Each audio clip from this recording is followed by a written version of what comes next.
When you finish writing your code and you know that it all works, the last thing you do is add error handling statements. For example, under no circumstances do you want the user to be confronted with the window that says End and Debug and can ultimately hit the debug window and get into your code. So let's show you, for example. I want to open a file we made earlier called Chapter 4. So I'll just close Chapter 9, File Close, and open up Chapter 4. Chapter 4 contained a subprocedure called Object Variable or Object Variable 2. We can use either one. If I go to Object Variable and I press the F5 key to run this code, it will create a new sheet after the last sheet and it'll name it I'm New. Now I don't want it to save and close the file, so I might just comment out this statement by putting an apostrophe in the front. And now I want to run this particular code. If I press F5, it's done exactly as I said. It's inserted a new sheet after the last sheet and said I'm new. Now if I was to run this code again, we're going to get an error because you can't have two sheets with the same name saying I'm new. So let's just test that. I'm sitting in the object variable subprocedure and again I'll press F5 and here's my error. Basically I get a runtime error 1004, which states that I cannot rename a sheet the same name as another sheet. So if the user is seeing this, they can hit debug and they can get into your code and they won't know what to do next, so they'll probably screw up your code. I'll just hit the blue square to reset the highlighting, and what I want to do now is add an error handling statement. Now back in my VBA code file, I actually have a standard statement that I typically add to all code, and it's this statement here. In the object variable subprocedure, I'm going to take a copy of this code, go back to my Visual Basic Editor, and I'm going to paste it immediately under the sub object variable and take out any indenting. What this is basically saying is right from the beginning, as soon as the subprocedure starts, that if there's an error, on error, go to a section called ErrorHandle. So that's the other bit we have to copy and paste. And we always copy and paste the ErrorHandle immediately above the end sub.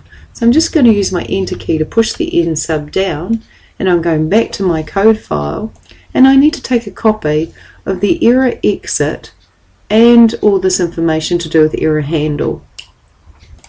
So I'm going to take this information here and copy it and go back to my Visual Basic Editor and paste it.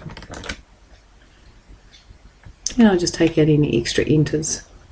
So basically what this says, and I'll just bring up Excel, is on error go to a section called ErrorHandle.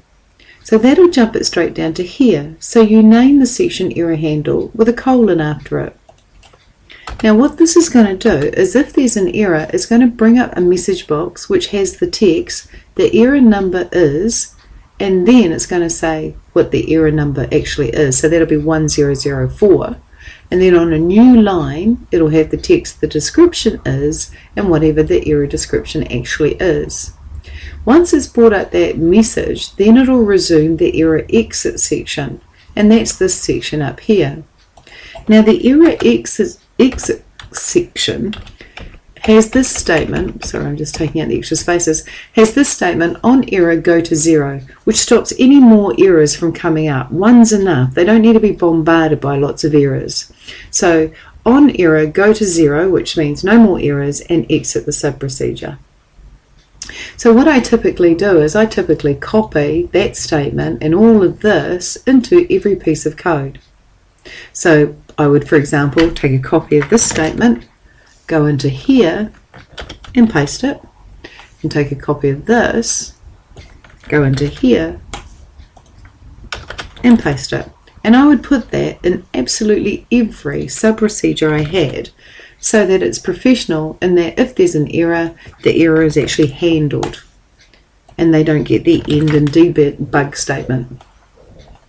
So the idea here is now if I try to run this code again, press F5, it says the error number is, that's the text there, and whatever the error number is, then a new line, the description is, that's that text there, and whatever the description actually is. So when they click OK, that's it. It exits the sub-procedure. It doesn't give them an end button, which stops the code in its tracks and probably causes problems. And it doesn't give them a debug button, which will then allow them access into your code, which will cause all sorts of problems as well. And you can adjust this to say whatever you want to say. Like I could add a second new line. So I'll just go copy that, paste that. And really all I'm going to get is 2 lines now between the error number and the error description. So I press F5 and now there's 2 enders, 1, 2. So that's quite good. Also, the way that things are put in here is really important. So as I said before, right immediately underneath the sub, on error, go to error handle. So right from the beginning it knows where to go if there's an error. And then it goes down to the error handle section. Now the error exit section is always above the error handle section, and that is if your code goes rogue and completely loses control, it'll actually exit before it will actually bring up an error. So the only way it gets to this section here is if there is an error and it's told to go there. Otherwise it'll just follow through the statements and ultimately end or exit the sub-procedure. So that's really, really important. Now also if I try this piece of code by clicking in this sub-procedure and pressing F5, I also get the same error handling, which is brilliant. So a professional programmer will always add error handling to every sub-procedure once they know the code is working, because you don't want to have to wade through all this sort of extra code when you're debugging.